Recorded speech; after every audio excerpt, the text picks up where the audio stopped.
साथ अब 60 जवान थे, परंतु रसद कम नहीं थी। उसके साथ 15 अभागी स्त्रियां भी थीं, जिन्हें कभी वह नंगी नाचने के लिए बाध्य करता था, कभी अन्य अमानुषिक क्रियाओं के लिए। मेजर खुशिया गर्व से कहता था, वह बंगालियों की नस्ल ही समाप्त कर देगा। हेडक्वार्टर से उसका निरंतर बेतार संपर्क था। उसे यहाँ पड़ाव डालने का आदेश दिया गया था, इसलिए कि आसपास ही मुक्ति वाहिनी का गढ़ होने की संभावना थी। लेकिन कुल मिलाकर इस कंपनी का, जिसे शेरे पंजाब कहा जाता था, मनोबल टूट सा गया था। मेजर खुशिया से लेकर साधारण सैनिक तक दिन में आराम करते थे और रात में शराब के नशे के सहारे जागते थे। यही था शेरे पंजाब अर्थात 5वीं बटालियन का तोपखाना, जिसका नेतृत्व मेजर खुशिया कर रहा था। इस पड़ाव की ओर ही याकूब मिर्जा बढ़ रहा था। पाकिस्तानी सेना की ओर जाने के लिए याकूब मिर्जा को कुछ सोचने की जरूरत नहीं थी। तब जबकि छापेमार विद्यार्थियों का दल लुप्त हो गया तो वह इत्मीनान से आगे बढ़ा। नदी में कठिनता से घुटनों घुटनों पानी था। वह बड़ी सुगमता से नदी पार करके उधर ही बढ़ा जिधर टेंट लगे थे। तब जबकि आदमकद झाड़ियों के बीच से गुजर रहा था, वह कीचड़ में चल रहा था, इसलिए कि नदी के पानी को रोककर बनाया गया पोखर एकदम निकट ही था और चून की पोखर के उपयोग करने वाले अब नहीं थे, इसलिए पानी में भी शैवाल, नरकुल आदि बेतरतीब बढ़ गए थे। यकायक जैसे आसमान से गाज गिरे, तड़ाक से राइफल का कुंदा याकूब मिर्जा की कनपटी पर पड़ा।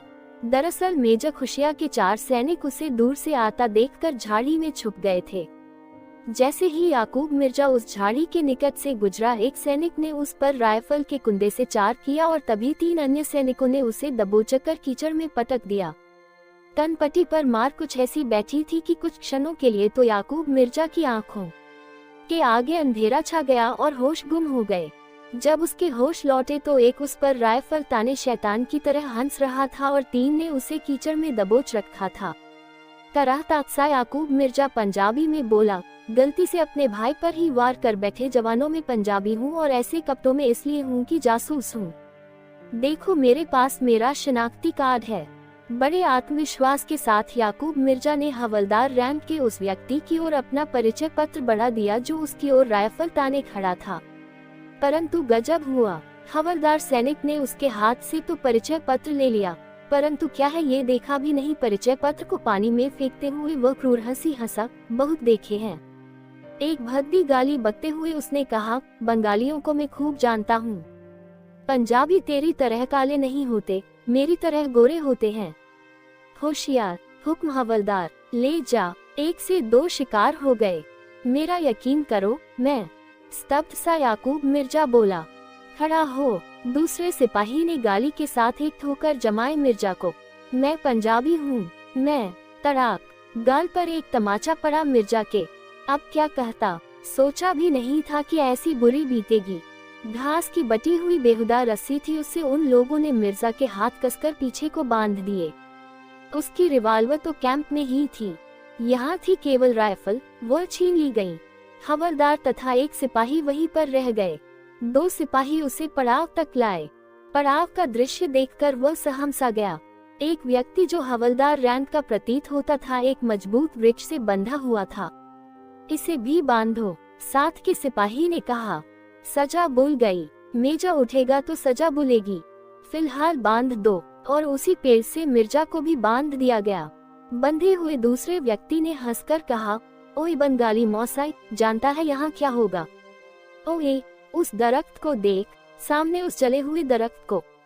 यजीद हमेशा जिंदा रहता है, करबला में हमेशा हुसैन को ही कल्ला होना पड़ता है। मेजर खुशियाँ शाम होते ही यहाँ सूखी लकड़ियाँ डलवा कर आग लगवा देगा। वह औरतों से कहेगा कि नंगी नाचे और मैं और तू आहिस्ता आहिस्ता जलेंगे।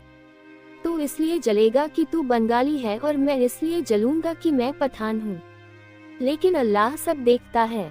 मेजर खुशिया को पंजाब की मिट्टी नसीब नहीं होगी, वो यही मरेगा। मेजर खुशिया कुत्ते की मौत मरेगा, कुत्ते की मौत मरेगा। जैसे बोलना भी गुनाह था, एक पहरेदार बड़ा और पागल की तरह उस पठान को पीटने लगा। लेकिन पठान हंस रहा था और बार बार मारने वाले पर थूक देता था। शाम हुई।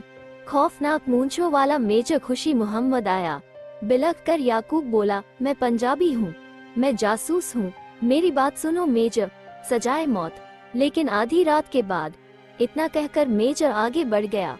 लहूलुहान चेहरे वाला पठान जोर से हंसा। बंगाली मौसाई, लानत है तुझ पर। ओए, जान के डर से जात बदलता है। तू बंगाली है? छाती ठोक कर कह कि मैं शेरे बंगाल हूँ। कलकत्ता के उपनगर के एक होटल में जयंत अर्थात घरछोड़ भाई के साथ आज चौथा दिन था शीरी का। जयंत के व्यवहार से शीरी चकित थी। उसके किसी कार्यक्रम में रुकावट नहीं थी। शीरी ने पहले दिन में घूमने जाना चाहा तो जयंत ने टैक्सी मंगवा दी। वहाँ भी जयंत ने होटल फीनिक्स की भांति अलग कमरा ही लिया था।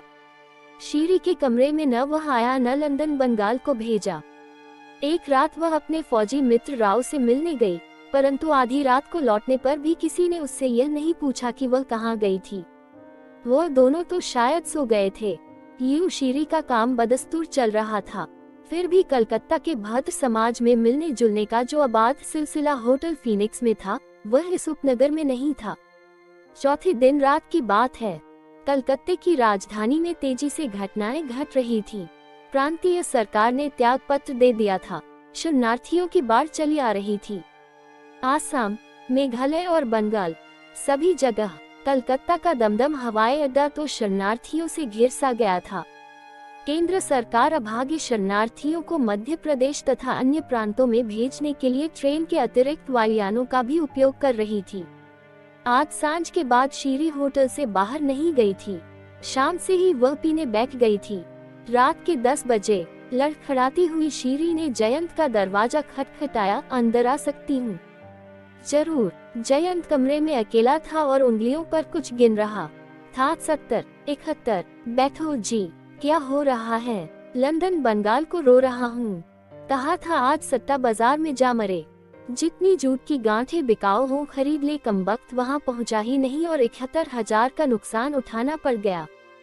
सचमुच नुकसान बुरी चीज है। आप इस सेक्रेटरी को हटा क्यों नहीं देते? ना 71,000 के लिए क्यों हटा दूं? आज मिलिट्री सप्लाई में उसने स्टॉक की सारी घुन लगी दाल बेचकर अपन को 1.5 लाख का फायदा भी तो दिया है। लेकिन उसे मिलिट्री ऑफिस बाद में जाना चाहिए था, पहले सट्टा बाजार देखना चाहिए था। ओह, आप ग्रेट आदमी है सेठ जी। सब चलता है, बनियों में सब चलता है शीरी बाई। ग्रेट बनिया भी चलता है और डंडी मार बनिया भी चलता है।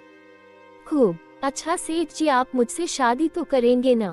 जरूर। कब? जब देश चलेंगे। अच्छा सेठ जी, आप मुझ पर विश्वास करते हैं? विश्वास? कहा गया था कि मैं पाकिस्तानी एजेंट है। तो क्या हुआ? शीरी चौंकी। कुछ हुआ ही नहीं, सब चलता है। मैंने कहा ना शीरी बाई, बनियों में ग्रेट बनिया भी चलता है और डंडी मार बनिया भी चलता है। व्यापारी आदमी यह बात नहीं सोचा करता। मैं समझी नहीं। मैं समझा दूंगा। मान लो तुम पाकिस्तानी एजेंट हो। मान लिया। क्यों हो? अजीब सवाल है। अजीब नहीं, सीधा सवाल है। कोई पाकिस्तानी एजेंट इसलिए बनता है कि उसमें मुनाफा है। ये सारी दुनिया घाटे मुनाफे का व्यापार है। जानती हो, मैंने बहुत दिन एक धंधा किया है। पाकिस्तान को पान भेजता था और बदले में लोन लेता था। लेकिन देशभक्ति बड़ी चीज है। हाँ, कहने में यही बात कही जाती है, लेकिन अपन जानता है कि पूरे वर्ल्ड में देशभक्ति नाम की कोई चिड़िया नहीं होती। दुनिया में सबसे बड़ी चीज है पेट भक्ति। पेट भक्ति के बाद है धन भक्ति। ओह, सचमुच आप प्यार करने योग्य इंसान हैं। ऐसी बात मत बोलिए। क्यों? धड़का उठ गया तो गड़बड़ हो जाएगी। शीरी हंसी। लेकिन सेठ जी, ऐसी बात कभी तो उठेगी ही। शादी के बाद तब का मरना बेफिक्री का मरना होगा। शादी से पहले मरने से डरता है। इतनी दौलत का क्या होगा? ओ समझी। आइए सेठ जी, जरा बाहर बरामदे में टहलेंगे। लेकिन धड़का मैं संभालूंगी। मशीन की खराबी को मिस्त्री ही समझ सकता है। शादी से पहले मैं मरना नहीं चाहता। मैं हरगिज पसंद नहीं करूंगा कि मेरी दौलत सरकारी सान चरे। विधवा आश्रम की मुफ्तखोर विधवाओं और अनाथ आश्रम के हरामी बच्चों में भी मेरी आस्था नहीं है। मैं अपनी दौलत को अपनी विधवा के अलावा किसी को नहीं खाने दूंगा। 71,000 नहीं, सिर्फ 71। हाँ, 71,000 के घाटे वाली बात तो जयंत की गप थी। अलबत्ता उस रात लगभग पूरी रात ही लंदन बंगाल गायब रहा और केंद्रीय खुफिया विभाग और प्रांतीय विभागों के जासूसों ने मिलकर 71 जासूसों को सीमावर्ती प्रांतों से गिरफ्तार किया। इन 71 जासूसों में से आधे से अधिक शीरी के माध्यम से गिरफ्तार हुए। इस प्रकार केवल एक व्यक्ति था जो शीरी से रिपोर्ट लेता था और शीरी को कुछ लिखित आदेश लाकर देता था।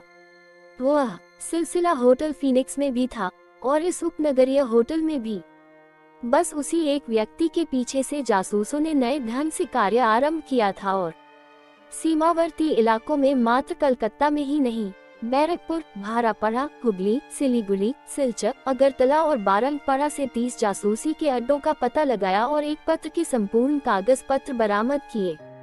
षड्यंत्र भी कुछ कम भीषण नहीं था। षड्यंत्र था उन ट्रेनों को गिरा दिया जाए जिनसे शरणार्थियों को भारत के दूसरे प्रांतों में ले जा रहा है। उन चिकित्सा दलों, एम्बुलेंस कारों और दवाओं के ट्रकों को राह में ही उड़ा दिया जाए जिन्हें शरणार्थियों की सहायतार्थ भारत के शेष भागों से सीमावर्ती शरणार्थी कैंपों में भेजा जा रहा है। 71 जासूस। इन 71 जासूसों में कुछ ऐसे भारतीय भी थे जिनकी समाज में खूब मान और प्रतिष्ठा थी। कुछ प्रच्छन्न नागरिक भी थे। शेष वह थे जो शरणार्थियों के साथ भारत की सीमा पार करके आ गए थे। जासूसों के ठिकाने भी बड़े अजीब थे। बम और अन्य विस्फोटक पदार्थ रेस्तराओं में मिले, इंजीनियरिंग वर्कर्स आदि में मिले और नौकाओं में मिले। परंतु चुपचाप जिस ढंग से यह कार्य राजेश ने संपन्न कराया वह प्रशंसा के योग्य था। आवश्यक था कि ऐसा होते समय जनता में किसी प्रकार की उत्तेजना न फैले, इसलिए ये काम रात के 11 बजे शुरू किया गया। 30 जासूसी के अड्डों पर एक साथ छापा मारा गया, एक साथ तलाशी हुई और रात के 3 बजे ये काम सभी सीमावर्ती प्रांतों में पूरा हो गया। इस कहानी के अगले भाग को देखने के लिए चैनल को सब्सक्राइब करें और बेल आइकन दबा लें जिससे हमारी नोटिफिकेशन आपको मिलती रहेगी।